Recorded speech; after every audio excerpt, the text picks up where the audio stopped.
This your boy Knowledge from 3 in the Hole, checking in with DJ StreetHeat, and I'm locking into the hot seat tonight. What's going on, everybody? This is your boy DJ Funk Junky, and we are back in the building. And we got a special guest from 3 in the Hole podcast, Knowledge. You know what I'm saying? Knowledge, let them know where they can catch that on your platforms. You could lock into Knowledge on Instagram at knowledge_1W1. You can also lock in the 3 in the Hole on IG at 3. You got to spell it out, THREE_IN_the_hole_podcast. Lock in. You already know. So, Knowledge, man, tell us a little bit about your upbringing, man, and where you come from, bro. A little bit of the upbringing. Definitely came from like a structured home. You know what I'm saying? Parents, mom and dad still together, locked in with them 50 years this year. And just, just being solid as a human being, as a young man. That's what we was raised to be. We was raised with 3 boys, you know what I'm saying? And it was 5 of us, 3 boys, my mom and my daddy. And, everybody just had to toughen up. And my mom was the one that ran the show. She was the boss. So out of the boys, was there any test of alpha? Of course. Yeah. All the time. All the time? Yeah. I guess that's to keep on everybody. It even went to as far as like who was going to be what rapper. I think I was Cool Mo D. Okay. Corey was LL Cool J. I don't even know who Young Lynn was. I can't remember. But yeah, it was definitely testosterone, in the crib. Oh, okay. And so you was born and raised on the Berg, or? No, I'm from Hattiesburg, Mississippi. Shout out to them people out there, my family, everybody in Hattiesburg. But I was born at Hattiesburg, at Forest General Hospital. And then we moved here in I don't want to tell my age, but we moved here in 85, 80, later, probably about 87, 89. We moved to St. Pete. My dad used to come here during the summertime, and he just, he loved the city. We had a couple people down here that we was really close with, and then he wanted to make the transition, so we did. Okay. Yeah, this is a beautiful place. It's nice. Yeah. Okay. Growing up, any sports that you was in particular, like you just was all in with, or dilly dabble? I was an athlete. You know what I'm saying? I prided myself to be good at whatever I did. Swimming, skating, throwing darts, anything, you know what I'm saying? I'm locking in. And that's just part of the competitive nature that we grew up in the house. Mm-hmm. My father, he played basketball. He was huge in the basketball realm. So basketball pretty much led our household. Okay. Yeah. So that's what y'all pretty much locked in with. Yeah. Okay, that's great, shoot, because that's a lot of hand-eye coordination, a lot of crazy. Yeah. Okay, you know what I'm saying? All right. Now, when you remember back in the day, boy, we used to go from hood to hood, city to city, playing basketball, different tournaments. Killing. Yeah, you know what I'm saying? And then, you got those disrespectful players, you know what I'm saying, who think that they can just do whatever they feel. Yeah. You ever had to do something like just to get them back in their zone, get them back in their place? Yeah. What was that? You have to think about it. We was competitive. So being that we was competitive, it was like, you ain't gonna come out here and talk and say what you want. Right. You know what I'm saying? So I punished them. And I remember we got into it, and I got, on my knuckles, I got slashes on my knuckles. Because I had a fight on the basketball court. Right. It was wild. Guns was pulled. People was on the ground. It was wild. That's what time it was when we was growing up. Yeah. Next thing you know, you hear pop, pop, pop, pop, and people ducking. And it's out of here. Out of here. life in the city. You know, you got here. You was a young man. Was the transition pretty easy? You know. Yeah, when we moved here, you know what I'm saying, it was real nice. We, you know, ran into a couple people, grew up, you know, start bond relationships with people at a young age, you know, and that was kind of cool that they moved us here at such a young age, so we were able to grow up with people, you know what I'm saying. So shout out to all my homies that from Clearview Elementary, Southside Fundamental, everybody when we was locked in, you know what I mean. Definitely them family from Bogey, you know. So definitely that, you know what I mean. You know, you went to Bogey. Yeah, definitely pirate fan. Yeah, pirate. Come on, you know. Yeah, yeah. We pirates. Yes, sir. Sure. Okay, you know what I'm saying. Was you familiar with the Freakniks and Daytona trips and like, you know, all those little wild adventures, you know. I mean, I remember back in the day, I seen you were, you know, you was a cameraman back then. For real. So, yeah. I mean, you want to elaborate on that a little bit? You know what I'm saying? I had a lot of fun growing up, you know what I mean? And being a boy that was very mischievous and, you know, I moved a lot. I moved around a lot at a young age, you know what I'm saying? And yeah, I did participate in a lot of the festivities that was going around the Freaknik. Definitely was at Daytona. You know, definitely got 1,000 Daytona stories. But you know, that was a part of growing up. You know what I'm saying, in my time. You know, and that helped time go by because I felt like that was having fun. Do you think that if they still had things like that going on, a lot of the kids in these areas will have something better to do than all the craziness that's going on? I mean, you could say yes and no, but you gotta also realize what, you know, even though we don't have nothing going on really like that in this wild. So just imagine if it was something like that going on. You know what I'm saying? Back in the day, it was a little bit more controlled. Right. You know what I'm saying? Nowadays, you know what I'm saying, it ain't too much control no more. I mean, you remember, you know what I mean, we go to Daytona, you know, I don't think nobody ever got killed during the time we was in Daytona. Really. I don't remember. No. I don't even remember fights. I don't even remember a fight either. Yeah. Everybody was partying. Yeah. Yeah. It was a good time. Yeah. Good time. Okay, well, musically wise, you know, you got the 90s music. You grew up in the 90s era, the 2000s, right, until now. In those different eras, how do you relate them to now? I mean, I think everybody has an edge, you know what I'm saying? You gotta have an edge. I think that the bar for the edge has risen.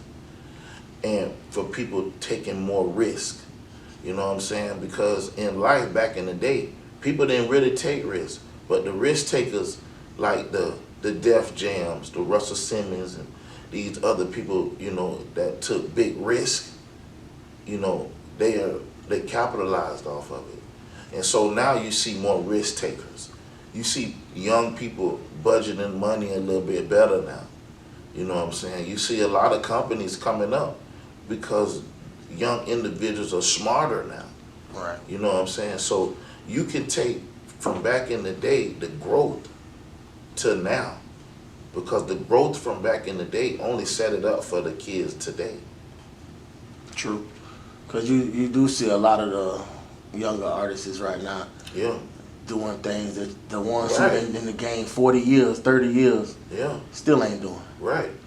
Yeah, you got to think about it. They set it up for, you know. Yeah. But that's why I say, the thing that you can match with back in the day and today is, it's the mentality level, you know. Back in the day, you had one boss and you had troops. Right. Shout out to BMF, Big Meech and them. Yeah. Because they kind of changed that kind of view. Even though it was you had small groups changing it in their own inner city, but BMF, Meech and them really changed the game for everybody. As far as when Meech would say, you know, if we all go to the club and the bill 30,000, any one of my homeboys can pay the bill. Right. Back in the day, you just gave the bill to the boss. Here, boss. Right. So what has happened is you got partners now. You don't have workers. You have partners. You have CEOs in the Right. company. You know. Gotcha. Okay. Well, I mean, it was a statement that was made on the web about if Tupac was still, you know, and shout out to Tupac. You know, God bless the dead. Tupac. That if he was around right now, that he wouldn't stand in the paint with none of the rappers today. I mean, do you have that same view? That just goes back to the point that I made, the edge. Pop was a fighter. Oh my God! What? Bro, what? I don't think they don't think they subscribe yet. To the hit that like button, subscribe button, and please comment at the bottom of the screen. Street Heat, way to fame, boy. Yes. You got a fighter. You got people that'll lay down. Chingy. You got people that'll lay down. Yep. That you don't hear from no more. But Pop was one of the ones that was a fighter. Pop was doing too much. So you just got to think about it. In this day and time, and Pop was out here with these jits now, Pop could be right along with him. That's just how great he is. Because see, even during this generation, you have great rappers, and they outshine other people. Mm-hmm. You know, I take that back. Money outshine now. You got a lot of great rappers, but if you don't have that money behind you to put you to that next level, then you know you will never get seen. Right. But I look at it just like with Snoop. right, Snoop was in that era, yeah, and Snoop is still relevant. he is. That's because Snoop has a niche. But now, young Snoop, he would have been an animal. We talk about Snoop that's done evolved now. Right. Snoop has evolved, but he has a niche. Now, if you took old Snoop and brought old Snoop, gin and juice Snoop back to Kendrick Lamar and them, then you gotta look at it. You think Snoop will be able to withstand? It'd be tough. Definitely be tough. Because there's a bunch of lyricists. All them boys are real lyrical gangsters. Right. So, yeah, you gotta press your pen hard. You do. Definitely. Okay. Now we get into like further up in the years. You know, you started a podcast recently. I said what, about like almost a year ago. Mm-hmm. Doing some pretty good numbers.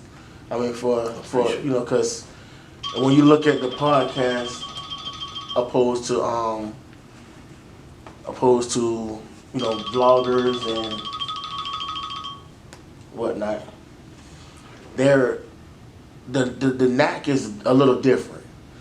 You know what I'm saying? They're producing something on a daily, Right. which go make you go jump back.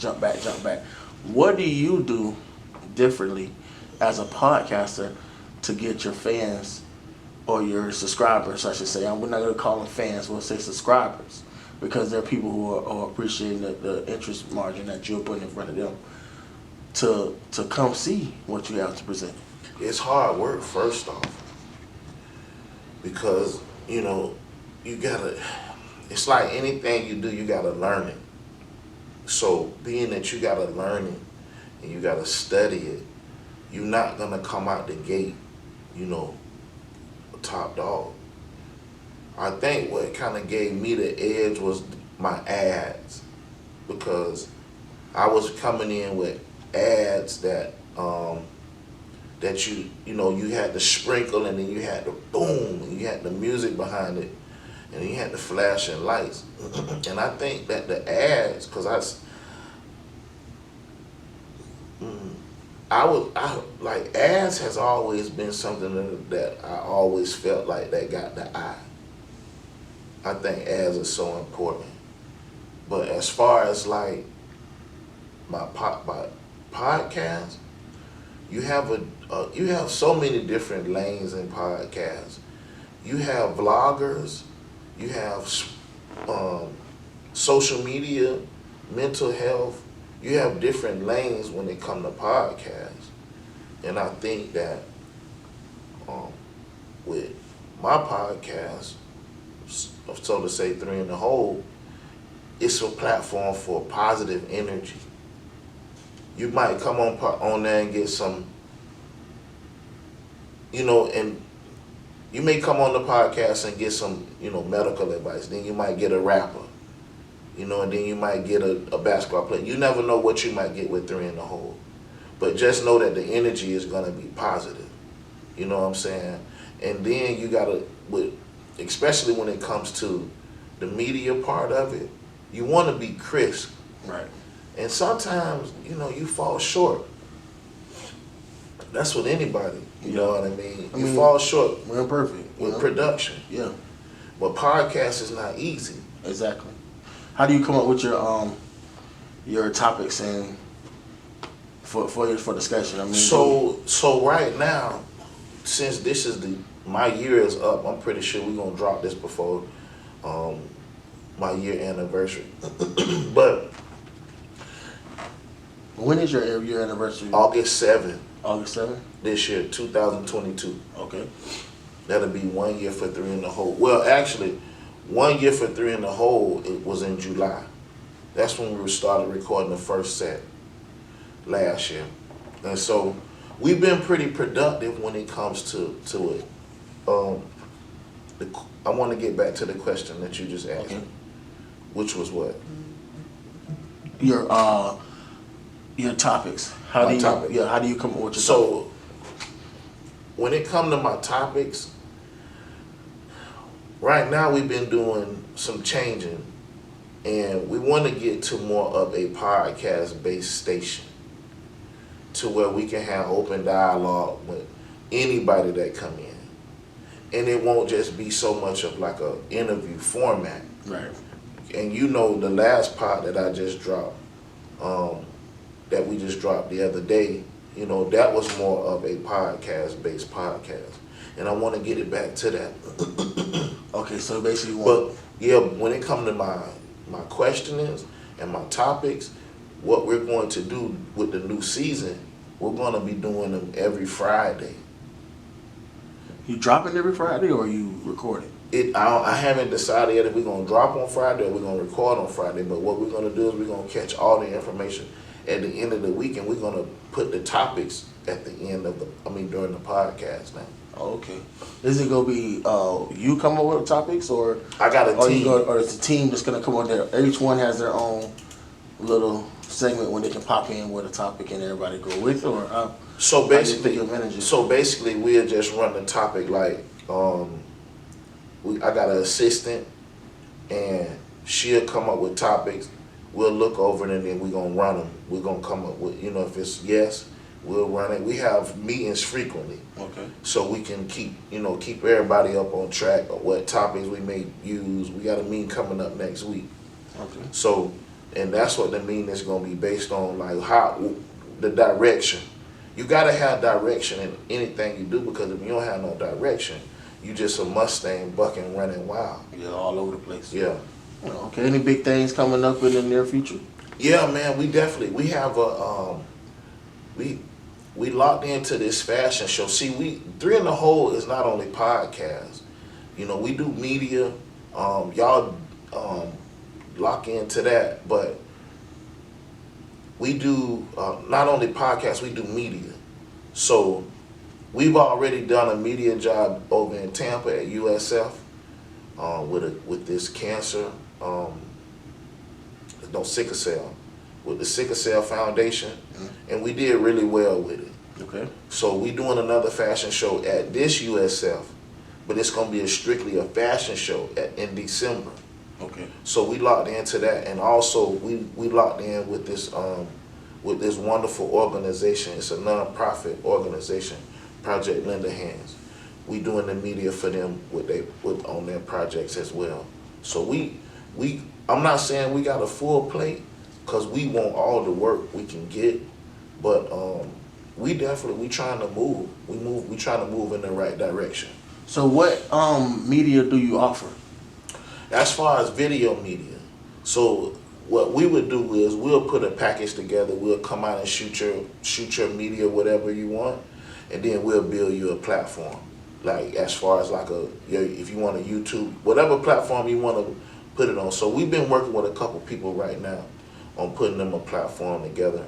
Definitely, if you want information on that, DM Knowledge or 3 in the Hole, because I think that's the way of the life. That's how it's going to be in the future. Well, everybody, help from anywhere always builds a stronger bond, And then you got, you build allies that just can throw you a bone from time to time too, to keep everybody going. Yeah. That's smart move. Yeah. Okay. I've been roughing it too. I ain't really been in the camera. Cause I did a pod last night and it was audio only. So this is my first visual, y'all. Oh, okay. In weeks. Who was you mind telling who you did the audio with? I did the audio with Basha. Okay. And she has a podcast too, Gate Talk. Okay. Y'all lock in the Gate Talk. Hey, Yeah, the lock whole in the podcast. Gate. And this is DJ Funk Junky, man, and y'all, this is Knowledge, and we out here. Boop. Yeah, you remember the times that we had Strat, dog. We had that thing with all that pressure. Yeah. We sliding up to Daytona. Daytona. We pulled up in that one gas station. You remember that gas station? It had to be. I think it might have been a Shells. Shells, like a Sunoco or something. It It had all the Chevys out there. Yeah. But then I pulled up in there and I was playing that Trina. I think. Yeah. What was it? Who's bad? Oh yeah. And you remember we had the little baby was doing all the dancing. Yeah. Dang, you remember her name, bro? Boy, I think her name was Tanya. Tanya. Yeah. That sounded like the name. What kind of Tanya? Tanya. Oh.